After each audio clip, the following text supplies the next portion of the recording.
आप सभी को जय श्री कृष्ण, राधे राधे। तो आज फिर सुनाते हैं लड्डू गोपाल की लीला की, उनके चमत्कार की, उनकी कृपा की एक सत्य लीला कथा की। अगर हमारे साथ लड्डू गोपाल हैं तो कैसी भी विकराल परिस्थिति आए, कैसी भी हमारे जीवन में स्थिति आ जाए, लेकिन वो हमें कैसे संभालते हैं, कैसे बचाते हैं हर मुसीबत से और कैसे साथ देते हैं, ये सत्य घटना में आप सुनेंगे। तो ये जो सत्य लीला कथा है, ये जो अभी उत्तरकाशी में, उत्तराखंड में जो सैलाब आया है, पहाड़ जो बादल फटा है, उसकी वजह से जो धराली का पूरा जो मार्केट है, पूरा जो शहर है, वो पूरा तबाह हो गया है। उसी बीच एक ऐसी सत्य घटना, एक ऐसे लड्डू गोपाल ने चमत्कार किया है, एक ऐसे भक्त के ऊपर जिसकी कि आप कहानी सुनेंगे, जिसकी आप भक्ति सुनेंगे तो आँखों से आंसू आ जाएंगे। तो ये जो सत्य लीला कथा है, ये रैना ने शेयर की है। रैना लड्डू गोपाल की बहुत बड़ी भक्त थी और लड्डू गोपाल की वो पहले भक्त नहीं हुई, ये लड्डू गोपाल की सेवा करते हुए उसको 3-4 साल ही हुए हैं। पहले वो शिव जी की बहुत बड़ी भक्त थी और कहते भी हैं कि जब तक आपके ऊपर शिव जी की कृपा नहीं होगी, जब तक वो आपको आशीर्वाद नहीं देंगे, तब तक आप कृष्ण भक्ति नहीं कर सकते हैं। तो ये जो थी रैना थी, पहले तो ये उत्तरकाशी में अपने वहीं पे रहती थी, उसी क्षेत्र में रहती थी। लेकिन क्या होता है कि जब ये बड़ी हो जाती है तो इसकी शादी होती है, तो इसके जो हस्बैंड थे ये भी वहीं के थे, लेकिन इनकी जॉब लगती है यहाँ पे दिल्ली में। तो ये अपने हस्बैंड के साथ यहाँ आ जाती है, दिल्ली आती है और यहाँ पे वो लोग रहने लगते हैं। लेकिन इसी बीच मौसम थोड़ी सा वैसा था और इसके घर में कोई सा प्रोग्राम था या कोई ऐसा कुछ काम रहा होगा इसके ससुराल में, तो ये गए हुए थे वहाँ पे अपने ससुराल। और इसी बीच का ये जो हादसा हुआ है, तो ये यहाँ आती है और जब दिल्ली आती है तो जो भक्ति से जुड़े होते हैं ना, तो उनको ऐसे ही क्षेत्र अच्छे लगते हैं, चाहे वो भगवान के किसी भी मंदिर में जाना हो, उनको धार्मिक चीज़ें ही पसंद आती हैं। तो ये जो रैना थी, ये बचपन से ही भक्ति से जुड़ी हुई थी, भोलेनाथ की भक्त थी। लेकिन शादी के बाद वो कैसे कृष्ण भक्त बनती है, आप सुनिए। तो जो इसके हस्बैंड थे, ये जॉब करते थे यहाँ दिल्ली में, और दिल्ली में जब ये रहते थे तो इनका जो रूममेट था, मतलब शादी से पहले की बात है, जब ये यहाँ पे जॉब करते थे, जब शादी नहीं हुई थी, तब ये अपने दोस्त के साथ रहते थे एक ही रूम में, मतलब रूममेट 2 लोग लेके एक रूम में ऐसे लेके रहते थे। तो क्या होता है कि जो वो दोस्त था वो कृष्ण भक्त था, ये था वृंदावन क्षेत्र का, ब्रज क्षेत्र का। तो वो जिस क्षेत्र के हो, उस भगवान की कृपा तो उन भक्तों के ऊपर होती है और ब्रजवासियों के ऊपर तो विशेष कृपा होती है हमारे कन्हैया जी की। तो वो ब्रज क्षेत्र का था, तो उसके अंदर कृष्ण भक्ति थी। वो हमेशा एकादशी हो या कुछ ऐसे, जब इसका वीकेंड होता था, महीने की छुट्टी होती थी, तो ये भागता था अपने दर्शन करने के लिए, बांके बिहारी के लिए, या कि अपने घर जाने के लिए। तो ये जब कई साल तक साथ में ना, तो कहते हैं ना, संगत का असर होता है। अगर हमारी अच्छी संगत है तो हमारे अच्छे आचरण आएंगे, और अगर हम अच्छे भी हैं और हमारी संगत गलत है तो हम गलत हो जाएंगे। ऐसे ही इनके साथ था। ये बहुत भक्त था भगवान श्री कृष्ण का। तो इसने कई बार बोला कि चल वृंदावन घुमा के लाता हूँ, तो एक आध बार तो इन्होंने मना कर दिया, क्योंकि ये भी कृष्ण भक्ति से नहीं जुड़े थे, ये सब उत्तराखंड के थे। तो ये भोलेनाथ के भक्त थे, शिव जी के भक्त थे, तो उनको मानते थे। तो उन्होंने बोला कि नहीं यार, मेरा मन नहीं करता है, मैं कभी गया भी नहीं और मेरा भाव भी नहीं है उनके साथ, मैं भोलेनाथ को मानता हूँ, ऐसे करके। तो वो बोले एक बार चल, तो एक बार जो देखेगा ना वहाँ पे बिहारी जी को, तो तू सब भूल जाएगा, ऐसे करके। वो देखो, जो जिसको मानते हैं इष्ट को, उनको वही अच्छे लगते हैं ना। ऐसा नहीं है कि शिव जी वो हैं छोटे हैं, या कि कृष्ण भगवान बड़े हैं, या कोई बड़ा है कोई छोटा है, कोई बड़ा छोटे नहीं है, सब बराबर है। और किसी भी भक्त, किसी भी इष्ट के भक्त हो, कभी किसी दूसरे भगवान को ये मत सोचो अपने मन में, कभी ये नहीं लाओ कि हमारे तो बड़े हैं और ये छोटे हैं, ऐसा कुछ नहीं है। क्योंकि कृष्ण भगवान शिव जी को मानते हैं गुरु, और शिव जी भी अपने राम जी कृष्ण भगवान को मानते हैं, इसलिए एक दूसरे को दोनों पूजते हैं। तो जब वो अंतर नहीं समझते हैं तो हम क्यों समझें अंतर दोनों में।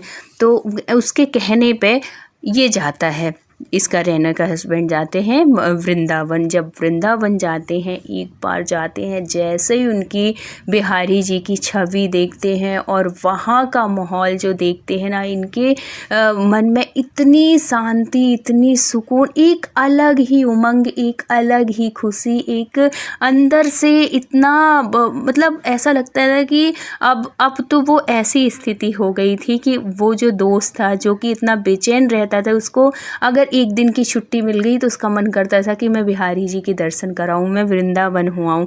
अब उससे भी कहीं ज़्यादा रैना के हस्बैंड को ऐसे लगने लगा था, इतना भाव जुड़ने लगा था, इतनी कृपा उनके ऊपर हुई थी। अब क्या होता है कि ये भी अब मानने लगे थे। तो एक दिन उनका दोस्त कहता है, क्योंकि वो कृष्ण भगवान का भक्त था और वो कृष्ण भगवान को पूजता था, उसके घर में मतलब वो अपने साथ कृष्ण भगवान को रखता था। जैसे लड्डू गोपाल जो है ना, वो लड्डू गोपाल की सेवा करता था, रोज़ लड्डू गोपाल की सेवा करके ही ऑफिस निकलता था। तो जब वो देखते थे तो धीरे धीरे इनकी भी भक्ति बढ़ने लगी और ये भी वही उसी के मतलब दोस्त के ही कृष्ण भगवान की सेवा करने लगे और ये भी बहुत मानने लगे। ये भी मतलब अब ये समझो कि लड्डू गोपाल के भक्त हो गए, बिहारी जी के भक्त हो गए। दोनों बहुत अच्छे से इनकी भक्ति बढ़ने लगी, बहुत ही आनंदमय जीवन हो गया। और जो कि इतना सब कुछ खाने वाले और दोनों इतने सात्विक, जैसे जैसे इनकी भक्ति बढ़ी वैसे ही फालतू की चीज़ों से जो आजकल के नवयुवक होते हैं कि शराब पीने में अपने आप को बहुत ज़्यादा वो समझते हैं कि हम भाई यंग हैं, हम अभी नहीं पिएंगे तो कब पिएंगे, ये सब चीज़ें ना, मांस मदिरा पार्टी क्लब ये सब चीज़ें करते हैं। लेकिन वो दोनों इतने अच्छे, इतने सच्चे हो गए कि इनको कोई मतलब नहीं, दूर दूर तक कोई वो रिश्ता नहीं शराब से और ये सब चीज़ों से, यहाँ तक कि लहसुन प्याज भी छोड़ दिए। और है तो रोज़ जप करते और आसपास जो मंदिर होता, नियम था इनका कि रोज़ मंदिर ये लोग जाते थे दोनों। अब धीरे धीरे इनकी भक्ति बढ़ने लगी। अब इसी बीच में दोस्त की शादी हो जाती है और जब शादी हो जाती है, वाइफ आ जाती है, तो वो अपना अलग रूम ले लेता है। अब ये अकेले कुछ दिन तक अपने रूम में रहा और कुछ समय के बाद इसका भी रिश्ता आया रैना के साथ शादी के लिए। तो दोनों एक दूसरे को देखे, घर परिवार मतलब अरेंज मैरिज हुई, दोनों ने अच्छे से बातचीत की, सबको दोनों को एक दूसरे पसंद आए, परिवार वालों को सब फैमिली पसंद आई, तो दोनों की शादी हो गई। बहुत ही अच्छा सब कुछ चल रहा था। कुछ दिन तक रैना और ये भी 1 महीने की छुट्टी में गया था, वहाँ पे रहे। फिर उसके बाद जब ये यहाँ दिल्ली आने लगा तो ससुराल वालों ने भी इसको रैना को भेज दिया इसी के साथ में कि खाने पीने की दिक्कत ना हो इस वजह से। तो जब ये रैना इधर आती है तो वो तो कृष्ण भक्त हो चुका था अपने दोस्त के साथ रह के, लेकिन कृष्ण भक्त था, लड्डू गोपाल उसके थे। तो जब उसने दूसरा रूम लिया अपने लिए तो वो अपने लड्डू गोपाल ले गया। अब इसको बेचैनी हो क्योंकि इसकी भी आदत हो गई थी, ये भी लड्डू गोपाल के साथ में सेवा करने लगा था, लेकिन अब इसको लड्डू गोपाल की सेवा करने के लिए ही ना मिले। तो फिर बाद में उसने सोचा कि मैं भी अपने घर लड्डू गोपाल लेके आऊँगा, क्योंकि दोस्त तो ले जा चुका है। अब वो रैना से कहता है कि रैना, मैं तो लड्डू गोपाल की सेवा नहीं कर पा रहा हूँ, तो मुझे बड़ी बेचैनी हो रही है, मुझे लड्डू गोपाल की सेवा करना है, घर में लड्डू गोपाल लाना है, तो क्या तुम उनकी सेवा कर लोगी? तो वो तो अभी तो लड्डू गोपाल की भक्त ही नहीं थी। तो उसने कहा कि मैंने लड्डू गोपाल की सेवा तो कभी की नहीं है, कैसे करना है, कैसे करते थे तुम, सारी जानकारी लेती है। जब वो उसके जो हस्बैंड थे, इनका नाम था आकाश, जब ये बताते हैं कि कैसे वो सारी बात अपनी बताते हैं कि कैसे मैं लड्डू गोपाल से जुड़ा, मैं भी शिव जी की सेवा करता था, उनका ही भक्त था, लेकिन मैं जब से लड्डू गोपाल की सेवा करने लगा हूँ ना, तब से मेरे जीवन में इतना परिवर्तन हो गया है, इतना मानसिक शांति, और मुझे लगता है कि उन्हीं की कृपा से तुम मुझे मिली हो।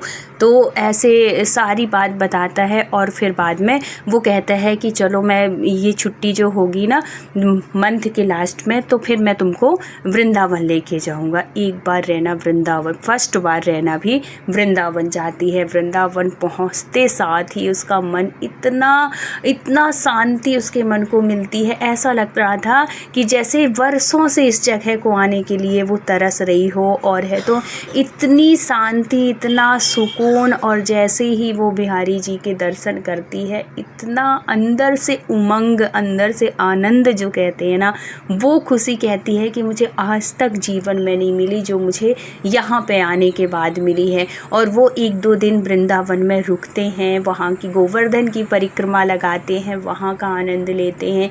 और वृंदावन के सारे ठाकुर जो हैं, राधा वल्लभ लाल, राधा रमन लाल, सारे जितने भी हैं, निधिवन, सब जगह प्रेम मंदिर, ये आकाश उनको सब जगह घुमाता है। पूरे में रैना को, पूरे वृंदावन में एक एक मंदिर, यमुना जी, सब जगह उनको दर्शन कराता है। इतना सुकून, इतना शांति। रैना कहती है कि तुम कहीं और भी मुझे घुमाने लेके जाते ना, तो वो शांति, वो आनंद मुझे नहीं मिलता जो कि तुम मुझे वृंदावन लाके जो खुशी दिए हो। और फिर बाद में जब इतनी सारी और साधु संतों का आशीर्वाद, और ये जो था ना, जब से लड्डू गोपाल की सेवा से जुड़ा था और जब से अपने दोस्त से जुड़ा था, तब से ये दान पुण्य भी बहुत करता था। साधु को दान देना, जो भिक्षुक होते हैं उनको दिल खोल के, मतलब जितना कमाता था उससे कुछ ये दान में लगा देता था। और कहते भी हैं कि हमारी जितनी भी कमाई होती है ना,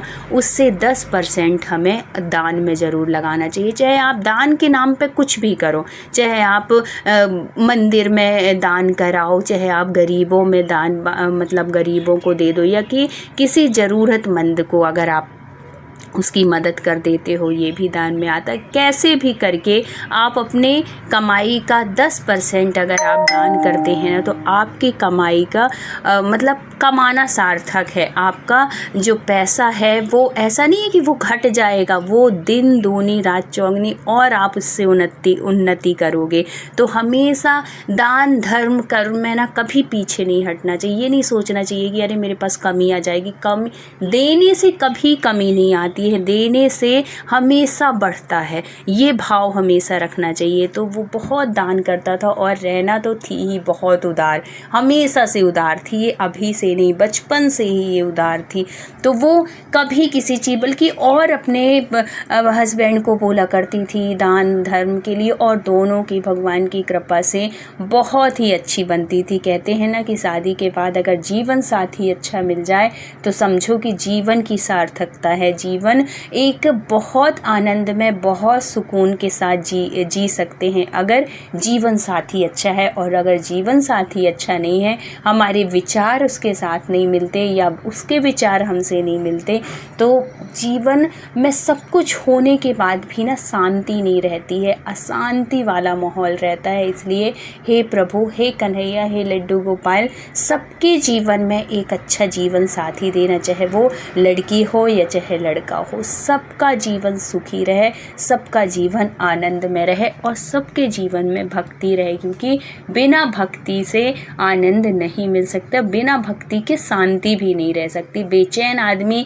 गधे के जैसे कमा रहा है, सुबह से निकला, रात के 10 बजे आ रहा है, 11 बजे आ रहा है, और फिर भी शांति नहीं। यही रूटीन। और सबसे बड़े बड़े जो शहर है ना, उनकी लाइफ स्टाइल जो है और ज़्यादा ख़राब है, बहुत ज़्यादा ख़राब है। बहुत बड़े, जितने बड़े शहर उतना ही जीवन, ये समझो कि बहुत भागम भाग वाली लाइफ है ऐसे ही। लेकिन इन सब के बीच में बड़े शहरों में भी जो धर्म से जुड़े हैं, जो कर्म से जुड़े हैं, जो समझते हैं इस बात को, वो भी इसी लाइफ में जीने के बाद भी बहुत आनंद से अपने जीवन को व्यतीत कर रहे हैं। ऐसा नहीं है कि भागम भाग सिर्फ बड़े शहरों में ही है, छोटे शहरों में नहीं है, सब में है, लेकिन अपने जीवन को कैसे जीना है वो तरीका आना चाहिए। कब कैसे हमें समय निकालना है, कब कहाँ किस चीज़ की ज़रूरत है, उस चीज़ों को ध्यान रखना है। अगर आप बहुत अच्छे से मैनेज करके लाइफ चलोगे ना, तो आप जीवन में बहुत ही शांति पा सकते हो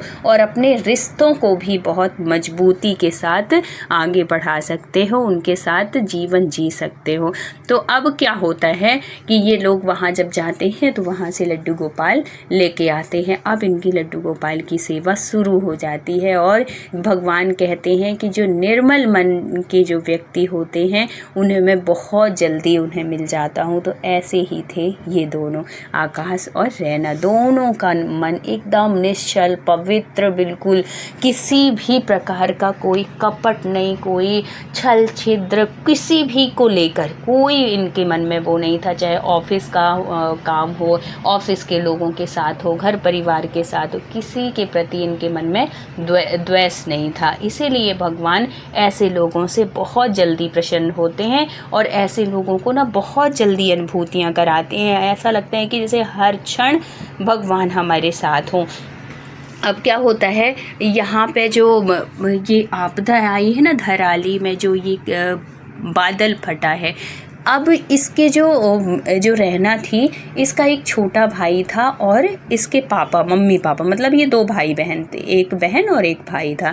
तो वो भाई अब इनको सेवा करते करते हो गए थे 3-4 साल, ठीक है। अब मैं बात बता रही हूँ। तो ये जो कांड हुआ है, कुल मिला के ये कि भगवान हमारी किस तरीके से रक्षा करते हैं, कैसे हमें मुसीबत से बचाते हैं। तो अब जो इसका भाई था वो है तो धराली, क्योंकि मार्केट है, तो यहाँ पे उसने मार्केट में वो खोलने के लिए, शॉप खोलने के लिए अपने पिताजी से बात करता है। अपनी बहन से भी कहता है कि मैं वहाँ पे मार्केट, क्योंकि वो उस क्षेत्र के पास के ही किसी गांव में ये लोग थे। तो जैसे होता है ना, आसपास शहर होते हैं, वहाँ पे मार्केटें होती हैं, वहाँ जो चलती हैं आदमी वहीं पे वो करता है व्यापार। तो इसका भाई भी वहीं पे खोलने के लिए करता है। तो इन सबको उसने इनवाइट किया था कि घर में कोई भी प्रोग्राम होगा तो बहन तो आएगी ही, तो उसने अपने बहन को, जीजा जी को बुलाया हुआ था। ये भी गए हुए थे वहाँ पे कि चलो अब कुछ दिन के बाद इसके जो शॉप थी उसका उद्घाटन होना था। मतलब उसने सोच लिया था कि यहाँ पे शॉप लेना है। उसने वहाँ पे एक शॉप ले भी ली थी धराली में। अब क्या था कि जिस दिन ये आपदा आई है उसके एक दिन पहले की बात है कि इसको ना लड्डू गोपाल को ये लेके जाती थी, क्योंकि हस्बैंड वाइफ ही रहते थे और तो कोई है नहीं। तो अगर आपके घर में कोई सेवा करने वाला नहीं है तो आप ज़रूर अपने लड्डू गोपाल को साथ में लेके जाइए, लेकिन अगर आपके घर में कोई सेवा करने वाला है तो आप अपने घर में ही लड्डू गोपाल को रखिए, जगह जगह मत लेके जाइए। तो इसके घर में नहीं था तो ये लेके गई थी। तो उस रात क्या होता है, एक दिन पहले की बात है, इसको ना अजीब सा स्वप्न आता है। इसको ऐसे स्वप्न आता है कि जैसे बहुत बड़ा सैलाब सा हो और उस सैलाब में मैं बह रही हूँ, मैं बह चुकी हूँ और मेरे साथ में मेरे लड्डू गोपाल बह रहे हैं। और अब मैं अपने लिए नहीं चिंतित हो रही हूँ, मैं रो रही हूँ, मैं दुखी हो रही हूँ कि मेरा कन्हैया बहा जा रहा है, मुझे बचाओ, मेरा कन्हैया बह रहा है, मेरा कन्हैया। और वो टोकनी में रखती थी अपने कन्हैया को, जैसे लड्डू गोपाल की वो जो आती है ना बड़ी सुंदर सी सजी सजी, उसमें। तो वो टोकनी सहित लड्डू गोपाल बह रहे थे। ये सब कुछ ये स्वप्न में देखती हैं। 1-2 दिन के पहले की बात है ये। इस तरीके से फिर इसकी एकदम से नींद खुलती है। इसको लगता है कि चलो ये तो स्वप्न था, लेकिन ये बहुत परेशान हो जाती है कि आखिर ऐसा स्वप्न मुझे क्यों दिखा कन्हैया, ऐसा क्यों मुझे स्वप्न में दिख रहा है। आज से पहले मुझे कभी ऐसा स्वप्न दिखा। स्वप्न दिखा है, आप देखे हो, लेकिन बहुत अच्छी अनुभूति हुई है, लेकिन इस स्वप्न में तो आपने मुझे डरवा दिया। आप कभी मेरे से जीवन में अलग मत होना। बहुत दुखी होती है, रोने लगती है उनके पास जाके। जो आकाश था वो बहुत समझाता है रैना को कि रैना कैसा कर रही है पागलों के जैसे, ये तो स्वप्न था ना, कोई सही बात थोड़ी थी, ऐसा क्यों कर रही है, इतनी दुखी क्यों हो रही है, क्यों जाएंगे तेरे से दूर लड्डू गोपाल, ऐसे कह के वो बहुत समझाता है। और वो मतलब उसको घबराहट होती है कि ये क्या संकेत देने वाले हैं, क्यों ऐसा मुझे सैलाब दिखा, क्यों मैं बह गई, मेरे साथ मेरे लड्डू गोपाल बह गए, ऐसा क्यों वो हो रहा है। फिर बाद में अब 1-2 दिन में इसके जो शॉप लिया था यहाँ पे मार्केट में, उसका उद्घाटन था। लेकिन देखो भगवान हमें परेशानी से कैसे बचाते हैं। वहीं पे क्या होता है कि इसकी जो ससुराल थी, ससुराल भी इसकी उत्तराखंड में ही थी, वहीं थी। तो इसकी ससुराल में जो इसके पिताजी थे ना, पिताजी मतलब इसके ससुर जो थे, जो आकाश के पिताजी थे, उनकी अचानक से तबीयत ख़राब हो जाती है। और ऐसी तबीयत ख़राब होती है कि आकाश को तुरंत बुलाया जाता है कि मतलब कि बहुत ज़्यादा बीमार हैं, अब एडमिट करना है। बच पाएंगे कि नहीं बच पाएंगे कुछ भी पता नहीं। अचानक से हष्ट पुष्ट, किसी चीज़ की कोई दिक्कत नहीं। इससे पहले आकाश कहता है कि पिताजी को कभी कोई बीमारी नहीं हुई है, और अचानक से पता नहीं क्या ये कन्हैया के संकेत होते हैं। तो जब वो ऐसे बीमार हो जाते हैं, हॉस्पिटलाइज होने की नौबत आ जाती है, तो आकाश को जाना पड़ता है। और जब आकाश जाता है और ऐसी मुसीबत सुन के रैना कैसे रुकेगी, तो रैना भी जाती है। और जब रैना दामाद और बेटी गए तो उसके पिताजी भी गए, और पिताजी गए तो मतलब पूरा घर अब यहाँ पे छोड़ के उसकी ससुराल चले जाते हैं, जो कि ये इस क्षेत्र से थोड़ी दूर था। मतलब यहाँ पे कोई इस तरीके का खतरे वाला कोई ऐसी बात नहीं थी। तो वहाँ चले जाते हैं, और है तो जब वहाँ उनको भर्ती करते हैं, और एक दिन वो एडमिट रहते, बट और दूसरे दिन यहाँ पे इसका उद्घाटन था, इसकी दुकान का। और उसी दिन ये सैलाब आना था, और ये सब तो हॉस्पिटल में थे। डॉक्टर कहते हैं कि पता नहीं अचानक ऐसा कुछ इसमें आ ही नहीं रहा है रिपोर्ट में कि कुछ ऐसी क्या बीमारी है जो कि इनको इतना ज़्यादा मतलब पेन हुआ, और वो सब चीज़ कुछ भी इनको बीमारी नहीं है, कमज़ोरी है, वीकनेस है। और है तो इनको एक दिन एडमिट रहने दीजिए, हो सकता है कमज़ोरी की वजह से हो, जो भी हो, ग्लूकोज की हम बॉटल लगा देते हैं। तो देखो कोई बीमारी नहीं थी, कुछ भी नहीं थे, लेकिन अचानक ऐसे वो हुआ कि इन सब को जाना पड़ा। और जो कन्हैया के भक्त होते हैं ना, जिनके ऊपर कन्हैया कृपा करते हैं, वो इस तरीके से संकट से बचाते हैं परिवार को। और जिस दिन देखो, अगर ये यहाँ पे रहते तो ये जो सैलाब आया था वो पूरी मार्केट को तबाह किया है। ये धराली के सारे जितने भी जो भी शहर था, जो भी उस आपदा उस चपेट में आया है, उस मतलब ये जो बादल फटा है उस पानी की चपेट में आया है, वो सब कुछ तबाह हो गया है। तो अगर उस दिन अचानक ऐसे घटना ना घटती, उनके पिताजी इतने बीमार ना हुए होते, तो ये जो रैना थी और ये सब वहीं पे धराली ही जाते और वहीं पे रुकते, और वहीं पे उनकी मकान, इनकी दुकान का उद्घाटन होता। और हो सकता है कि इस सैलाब में हजारों की संख्या में जो लोग बहे हैं ये भी शामिल होते हैं,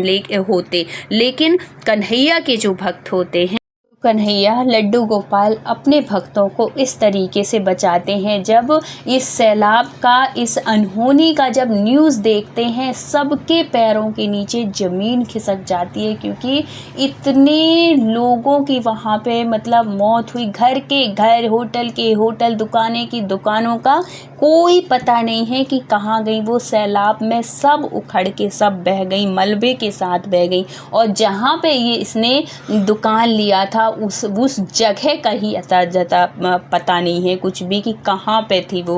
मतलब इतना ज़्यादा नुकसान। तो ये लोग कोई नहीं बचते अगर वहाँ पे अगर ये लोग जाते। तो भगवान किस तरीके से, कितने दयालु हैं, कितने कृपालु हैं, उनका तो वर्णन नहीं कर सकते शब्दों में। इतनी कृपा करते हैं अपने भक्तों के ऊपर। इसलिए कहते हैं कि हमेशा अपने भगवान के, अपने इष्ट की शरण में रहिए, वो हर परेशानी, हर मुसीबत से आपको बचाते हैं। तो अगर कहानी अच्छी लगी हो, वीडियो अच्छी लगी हो, तो प्लीज़ लाइक, शेयर और सब्सक्राइब करिएगा। फिर मिलते हैं किसी धार्मिक सत्य घटना के साथ। जब तक अपना ख्याल रखिए, अपनों का ख्याल रखिए। राधे राधे।